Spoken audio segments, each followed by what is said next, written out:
What's happening, folks? Back with another reaction, back with some more Suzanne Vega, and we're going to listen to the final tune on the 1985 self-titled album. Thank you again to Sofia for this deep dive, as well as Darren, who has provided, again, a much more recent album that we will go through, though I want to finish all the tracks from this album and Solitude Standing before we go there.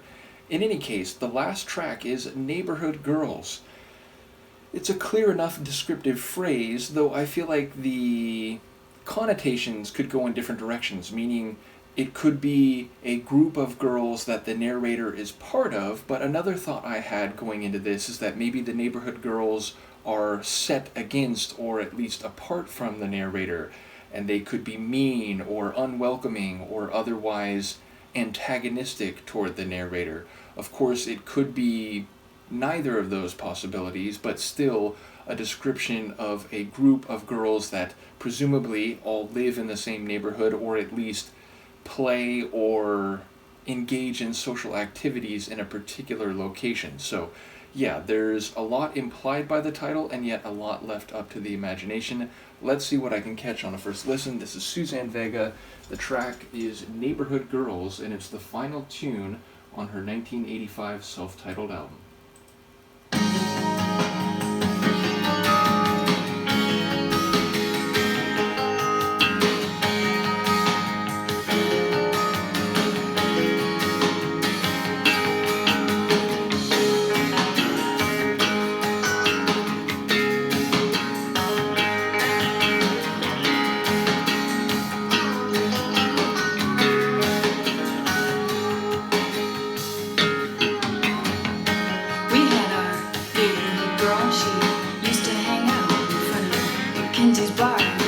Interested in her and her clientele.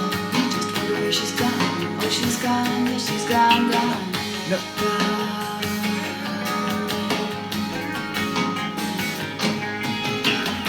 Yeah, she's gone.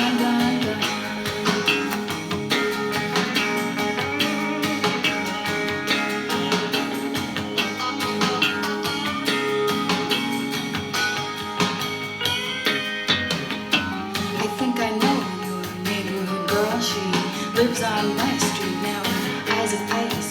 I've seen her in the morning when she is walking in the sun, and I always thought that she looked kind of nice. She spoke to me once at a party, I think, and I thought at the time that she had had too much to drink, because she said to me, there's a backbone run, and I've got to get it back before going.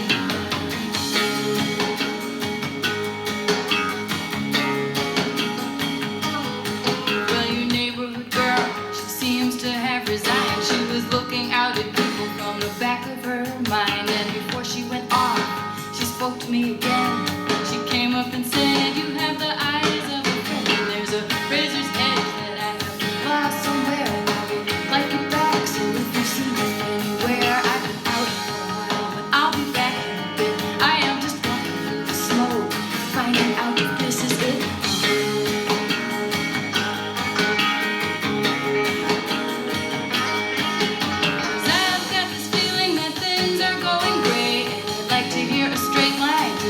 Find my way. I looked at her and I did not know what to say.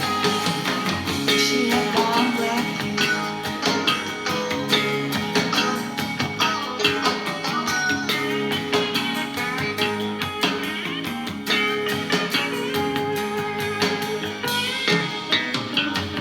Must be a different neighborhood girl, 'cause ours had blonde hair in front of Mackenzie's bar. Interested in her and her clientele. You just wonder where she's gone. Oh, she's gone, yeah, she's gone.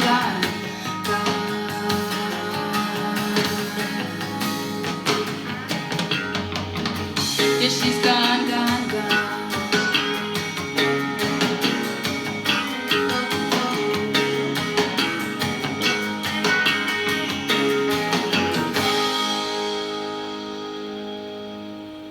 What a striking tune. I do want to clarify that I got the title right. Is it Neighborhood Girls plural? Because it seemed to be one girl, although I guess at the end, yeah, it is plural. Okay, just making sure I didn't misread.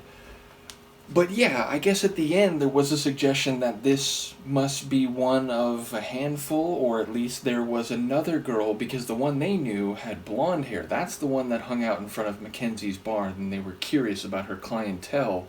But the girl described at the end, and by girl I think we just mean young woman, because if you're going to a bar, presumably you're not like 12 years old. So yeah, but the one described at the end had long black hair, so I don't know if that's actually like she's wearing, a wig, or, sort of appearing in different guises or with different appearances, or whether it was in fact another girl performing the same functions. And I wondered, like, clientele, hanging out around a bar, I wondered if we're talking about a lady of the night, but over the course of the tune, the lines that I caught, I wasn't sure if they suggested that. Now, she talks about engaging with this girl, though I don't know if it's the first one or the second one, or if they are in fact the same person. But she was saying, like, oh, like, I thought she might be nice. So seemingly, the idea of there's multiple girls who are sort of, standoffish or antagonistic toward the narrator doesn't seem to be the case. But then she's like talking to this girl, and it sounds like the girl's searching for something, but I didn't hear clearly what that was. But then suddenly she's gone, gone, gone. So maybe she went away, and then, another girl was in her place, or again, maybe she changed her appearance. And then, like, the narrator's saying, like, I didn't know who or what to say, so it's like when they're engaged or when they're having a conversation, it's like the narrator is lost or at a loss in terms of, what to say to this person, so she's, like, curious about her, but then in the moment she can't think of anything to say. Are you leaving? No, see, don't, yeah. Always an adventure with this neighborhood girl. So yeah, I don't really know the details of the story, even though I did catch some of the, like, visual vignettes along the way.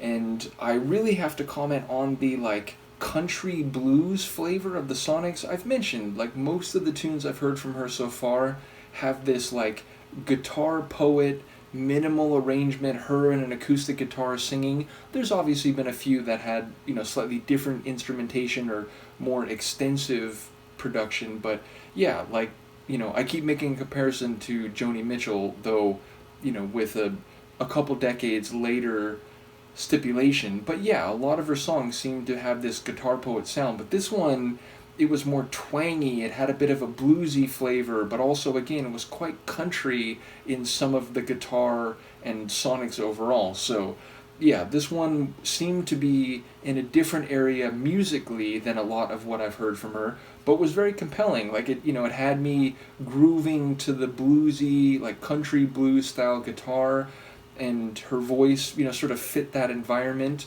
and yet she still was sort of doing that guitar poet storyteller singing.